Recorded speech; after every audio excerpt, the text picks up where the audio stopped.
You are now chopping it up with the Nerd Barbershop Podcast.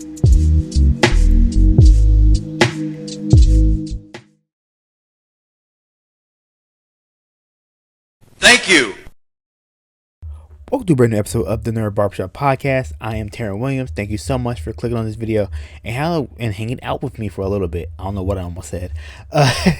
So in this episode of the podcast, as you can tell by the title, I will be talking about Captain America Brave New World. It is the first Marvel movie in 2025. So I will be giving my reactions, my take, my review, how I felt about the movie, and all that good stuff. And of course, there will be spoilers. So please, this is your spoiler alert. I'll put spoiler alert in the title, in the description. This is spoiler alert. So please, if you have not seen the movie yet, don't listen to me. Watch the movie, then come back. I'm probably, again, kind of like, what's the new routine? The podcast will go up on my Patreon page first, and then it'll go up on my normal platforms a few days later. I won't make it a week, because since this movie just came out, I want to kind of make sure I hit that SEO, hit all the traffic for it. So it'll come out on the Patreon first, and then it'll drop on my normal channels probably of the time of recording it, probably Monday, which would be February 17th. So that's kind of what I'm thinking anyway. So anyway, let's talk about the movie. I really enjoyed it. I really enjoyed Brave New World. I give it, like, especially in like kind of like this pantheon of Captain America movies where we had Captain America First Avenger, Captain America Winter Soldier, Captain America Civil War. It's right up there with Winter Soldier and Civil War, in my opinion. I think it was really good. It was really fun. I saw IGN gave a movie a 5, which I don't really understand why I got a 5. I thought they did a pretty good job. Again, the movie did have some pretty, like, it had some reshoots, which I'm curious to what did they take out and what did they change. But I thought the movie made sense. It worked. I mean, I could see like maybe something a little bit of the pacing kind of slowed down a little bit when they went to, what was it, Camp Echo, I think, and did that part, which was a little bit slower pace compared to the rest of the movie. But other than that, I really enjoyed the pacing. I know E-Man's reviews, he said he saw it, he gave it kind of like, it started off really well, and then by the middle he was kind of like on it. But I kind of understand what he said. He was saying like, I think they might have shown too much in the trailers, and I do believe that too, because there's some parts of the movie I wouldn't have put in the trailers. Like, I would have left Isaiah Bradley out of the trailers, because I think his part in the movie is really small, but it's really significant to Sam Wilson, because like their bond and everything that happened in Captain America or Falcon and Winter Soldier, like his whole plot, and everything like that, and being, kind of an African American, being the black man, in the American government, and Isaiah Bradley, of course, had Super Soldier Serum, but he was tested on and everything, but he never got his shine until Sam kind of found him and kind of brought it all to light for the American people as a whole. And Sam, now being Captain America and also being a black man, he's kind of that dual identity and that weight that he has, and is trying to find a balance between, being a patriot, being like living up to the mantle of Captain America, but also realizing he's still a black man in America with all the, and all the things that African Americans have gone through throughout the years in America. So it's just kind of this, him balancing all that out. But I really would have liked Isaiah to be a surprise, where you didn't know it until you saw the movie. Like Isaiah, I want to put in the trailers. Also, the Celestial being in the Indian Ocean, I wouldn't have put in the trailers. I would make that a surprise too. And I think that could have been pretty easy to kind of edit out, because it's like a big dogfighting sequence. You could have easily had like just showed the dogfight, but not shown the Celestial in the water. Like they could have done that, and they made that a surprise towards the middle. Like, because a lot of people were already theorized when they saw the Celestial what it was going to be about, what what they were doing, because it's going to be like a resource race and things like that, which all came true in the movie. And so, and I think those are two really big parts that shouldn't have been in the trailers, and I really think that would have helped enhance the movie, made the movie kind of surprising, like gave some more surprises to the movie. But I really like the movie. Again, it's like very political. It's like, like what's happening with like, the UN, or kind of like the UN, the America, like all the nations with everybody trying to get to the Celestial in the ocean, which we do realize is adamantium. They do confirm adamantium is the substance that they're all going after, that they find. So it's really like, and I think one thing about the movie that I really appreciated was how Brave New World is literally a linchpin to a bunch of different Marvel properties, because you have all the Captain America stuff that's tied to. You have the Avengers stuff is tied to it. You have the Universal Hulk movies. Now you have a point of reference to those things with Thunderbolt Ross, with Doctor Stearns, I think is his name, who becomes the leader in the comics. Super smart, has like a gamma radiation created brain where he sees all these probabilities. He's super smart. But all that connects to the Universal Hulk movie that which predates the MCU, which is really really cool. So it connects to that. It connects to you get a little bit, and also a little bit of She-Hulk, because of course She-Hulk dealt with the Gamma stuff and things like that, and who like was doing all the stuff in She-Hulk, which I'm pretty sure was the leader. They didn't confirm it, but we kind of put that together, based off of the end credit scene of Secret Wars. I'll get to that kind of towards like a little bit later. Black Widow, because Ruth, who is like Thunderbolt Ross is like over his defenses, she was the former Black Widow, which is really cool, and she's probably one of the Black Widows that Yelena and Natasha saved like during the Black Widow movie. So she's probably one of the widows that got out, was able to grow up and live a normal life, and she's a widow. I wish we would have got more. I wish we would have got more of Ruth, because she was really like just badass. So it connects to like the Black Widow movie. So Eternals, of course, with Celestial, like, and all these different properties. This movie kind of is this linchpin toward, which is really cool. So it's just that story where if you saw like Falcon and Winter Soldier, you saw all these properties, it kind of paid off a little bit. Maybe not a whole lot, but it did pay off in some way, which is nice. Where now you can kind of see the connection to all these things. Also, Endgame, because they mentioned Endgame again, and about half the country, half the civilization was gone, and the Avengers brought them back. So it's really cool, and really like they do a really good job of that. And I think one of the things about the movie that I also appreciated was like they really try to drive home the difference between Sam Wilson Captain America and Steve Rogers Captain America, because Steve Rogers Captain America was very much a living legend, kind of a fable, a myth that was, you could see, the soldier frozen in ice, and now he's back. He's over 100 something years old, and kind of super soldier serum, and it's really like he's something of a story, but he's real, like you can see him. While Sam, grew up in Louisiana, had friends, had family, went through the military. Everybody kind of see his grind and his growth as a person.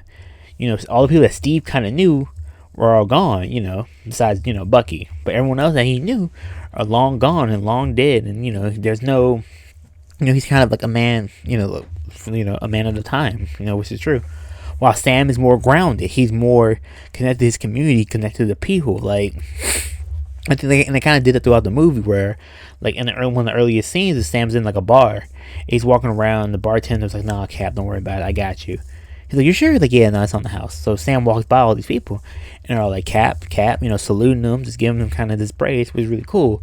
And Steve never really got that. Steve was really more kind of secluded. He would always be like in Avengers Tower or like Avengers Manor, and just kind of training, but kind of off on his own. He would be with maybe other Avengers and stuff like that.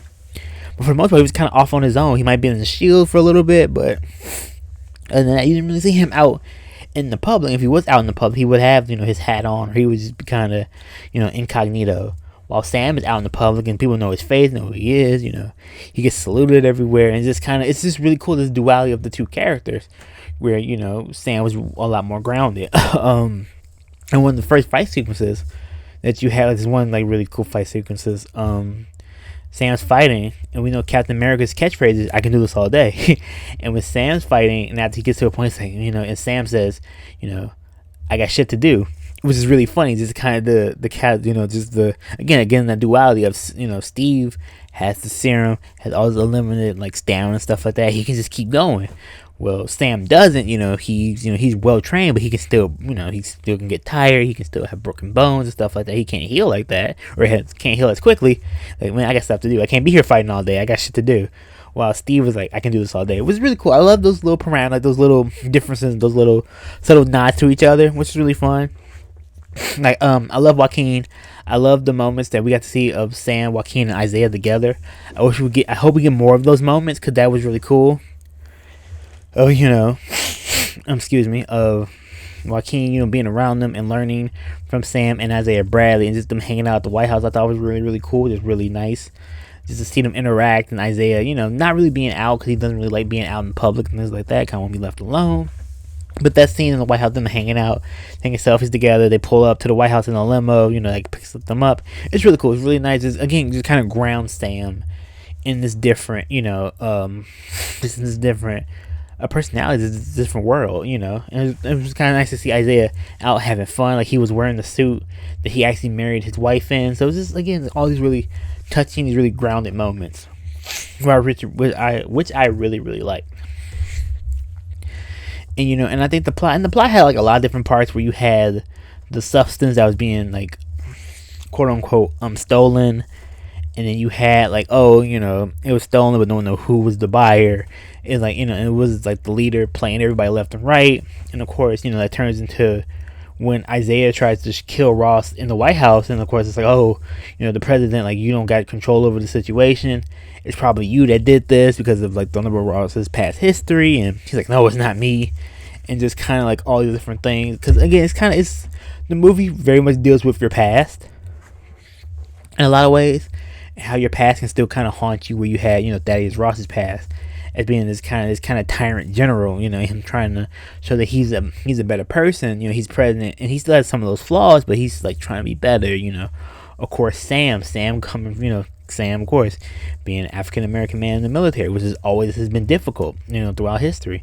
And now he's Captain America. Now he's the symbol and this icon, and trying to deal with that. And he was also, he was with Cap when they got arrested in the Civil War by Thunderbolt Ross, and kind of dealing with their relationship in that. You have Isaiah Bradley, who, of course, dealing with like being tortured and studied and, experimented on. And now coming back, going and being out in the public and people seeing him and stuff like that. And then he shoots the president. He doesn't even know what happened to him. He gets brain control, and then everybody's like, oh, well, he has like history against, because Ruth kind of runs him down, where he's like, goes through his, talk about his file. Like, hey, like, he was experimenting on for 30 years and this, and that. Wouldn't he have some beef with the president? Like, I would have some beef. He would have some beef with the president.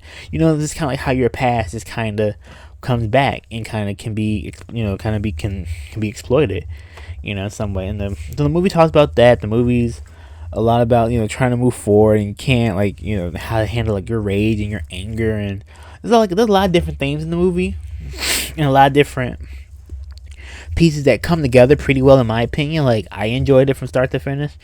Like, I like just, and again, since Sam isn't, Steve Rogers, Steve could kind of fight his way out of situations. Sam can to a degree, but since he's a counselor, he talks his way out of a lot of situations. That happens in Falcon and Winter Soldier at the end, where instead of fighting and doing all this stuff, he kind of has this speech, that kind of could bring people together. And that's what Sam does throughout the movie constantly, where instead of trying to fight and trying to, kind of brute strength his way through, he talks his way out of it. He tried to, rationalize it, and says like, hey, it's this and that, and, uses his mind and his ability as a counselor and his empathy and his sympathy, and trying to put that all together, which I think really works really, really well for the movie and his character, because that's who he is.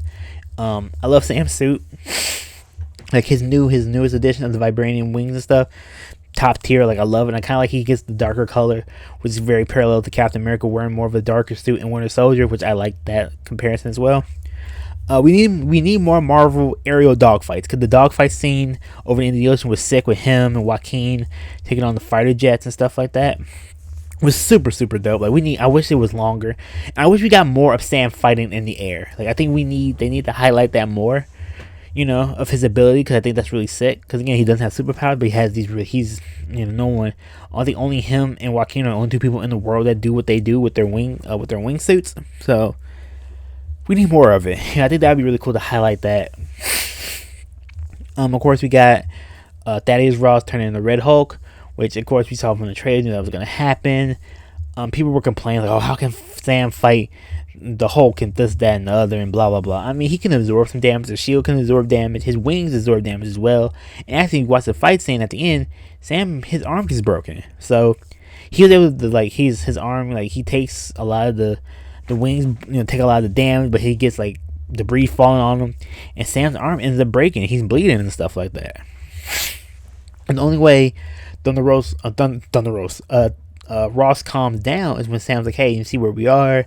The cherry blossoms where you took Betty, like, come on. Like, and he talks him down. Again, the counselor, like, the thing that he always has in him, he talks him down out of it, and the Thunderbolt Ross kind of calms down.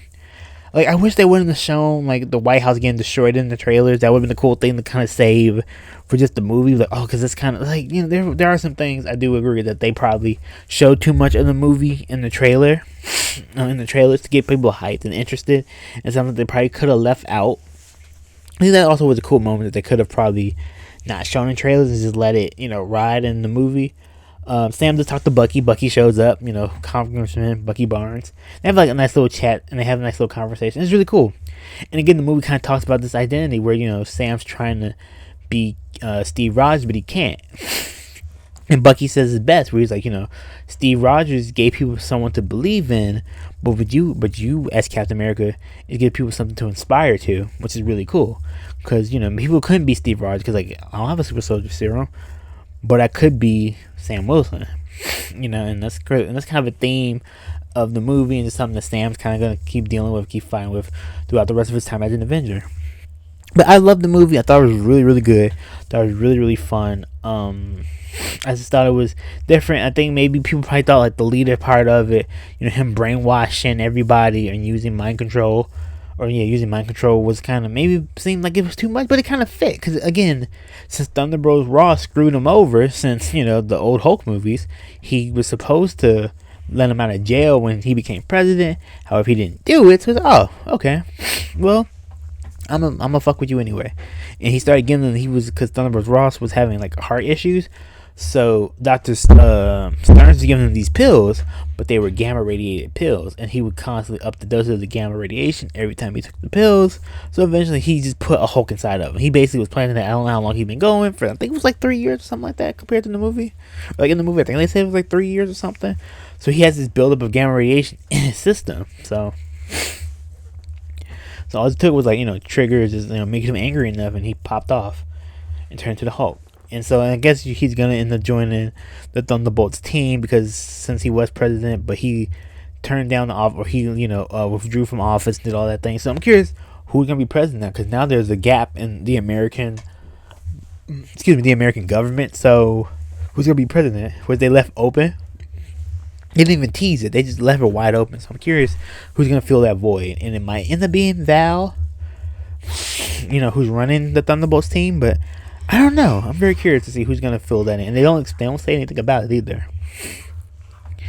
And I also like at the end of the movie, there's this really fun talk about with Joaquin and Sam talk, and it's them kind of talk about like representation of the heroes, and because Joaquin kind of gets taken down in the fight scene with the fighter pilots. He gets hurt, and Joaquin's like, I messed up, like I'm not on point. You're always on point, Sam. I'll never be like that. And Sam's like, no, like I messed up too, but I have to always be on point because I have to represent. I'm sitting at the table with people that weren't represented. And I gotta make sure I'm on point, so I don't let down those people, because we don't get into like we don't sit at these tables, we don't get into these rooms. I'm in the room, so all people that I represent, I gotta be on point, so I don't feel like I let them down. But that was really dope, and really again, it just adds to Sam's identity as Captain America, where he's like, I have this mantle. I gotta do right by it. I gotta be on point. I gotta make sure I'm always putting my best foot forward. I can't lack. I can't give anything less than 100. I gotta make sure I go 120. Just to kind of make sure I do this the right way. And that's Sam's personality throughout the whole movie. And so I really enjoy it. Like out of 10, I gave it like a 9 out of 10. I never get anything 10 out of 10 because I think nothing's perfect. But I really, really enjoyed it. But I do see like how if you had seen a bunch of the trailers, it probably like you knew the plot kind of. If you watched any of the theory crafting videos, you kind of knew where the plot was going. But I only watched the first trailer, and after that, I didn't watch any single trailers after that. So I was still excited. I want to see like how it goes, like what they did, how it tied into like the bigger MCU things, which it did, and I think in a big way. I also really like that because there isn't a mid credit scene, but there is a post credit scene. So at the end of all the credits, there is a post credit scene where Sam goes back to the raft and he sees Dr. Stearns, and they're talking or whatever, and Dr. Stearns is like, yeah, you beat me or whatever, but do you think you can beat them? And Sam's like, what the hell? He's like, what are you talking about? But he's like, do you think you're the only hero? You're the only heroes? This is like only one like group of heroes out there in the world. Like, no, there's more of them. Do you think you can beat them when the time comes? And Sam's like, what? So basically, it's teasing Secret Wars, which is really cool that they put that tease for Secret Wars, which is still what? It's like 3 years out, I think. Maybe 2 years now, or Secret Wars started in 2027, I think. So it's a few years out. But that's cool that they're already plotting the siege for Secret Wars, which I think is gonna be sick. I'm curious at how they're gonna do that, and it's such a fun story in the Marvel pantheon. So I'm curious about that. But I like that they teased. They didn't tease anything else. They just teased, hey, there's gonna be this big war coming, and you think, what do you do? We gotta fight the other heroes. So it's gonna be interesting. Like, I'm really curious about that. So I really enjoy Brave New World. Go out to see it. Go out to support it. There's some political stuff. There is some stuff, but that's kind of what Captain America's always dealt with, especially when it comes to American politics and stuff like that. But I enjoyed it. I didn't really spoil a whole lot. I gave like kind of some pieces around the plot, but there's some stuff. There's some stuff I didn't talk about. I didn't really touch on, but it's kind of a overview review. I really enjoyed it. I really think it's a fun movie. It adds to the pantheon of Captain America movies that have been really, really solid. Like, this is the 4th now Captain America movie that we've had, and all of them are pretty good. Like, they're all really solid. So definitely check it out. Go support Anthony Mackie, as Sam Wilson. I hope we get more Joaquin. He was banged up in this movie, so hopefully he gets some new wings. And I think they tease he's gonna get vibranium wings, or actually he might get adamantium wings. Because since his wings got destroyed, Sam, because they kind of joke about that, where he's like, "Oh, you think you got the connection with? You think they're gonna hook you up?" So I'm pretty sure Joaquin's probably gonna get the first adamantium wings, and then he's probably gonna get the first like adamantium alloyed wings in the future. And Sam might still get vibranium because he has that connection with Wakanda. So we see what happens there. So I enjoyed the movie. I really think this was fun, and I really enjoyed it. So definitely go out and see it. It's not that long either. It goes by pretty quickly. It doesn't drag too long. There's like some moments, but it makes sense. Like, it doesn't drag. I just really enjoyed it. I didn't talk about Giancarlo Esposito character, who was a sidewinder. He was fine. He was a part of the movie, but not like a big part of the movie. Like, they used him in the trailer. Like, he seemed like he was a bigger deal. He really was. Like, the movie had basically 2 like big villains and one kind of, or technically it had like the one, I'll say it's 2, because the 2 major villains were Red Hulk and Dr. Stearns were kind of the 2 major villains in a way.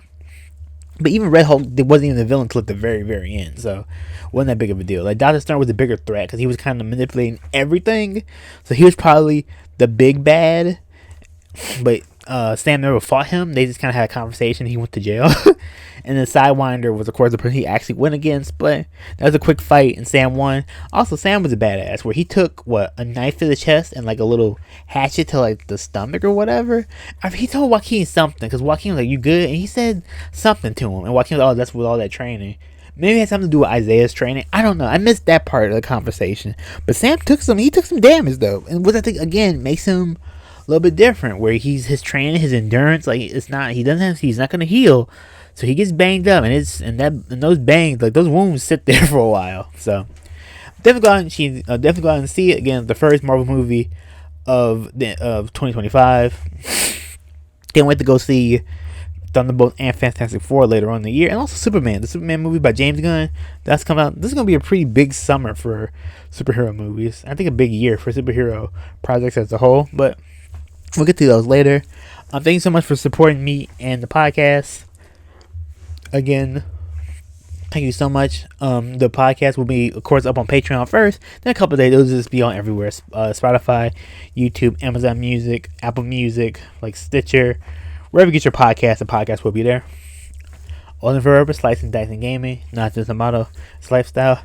I'll see you next podcast. Later.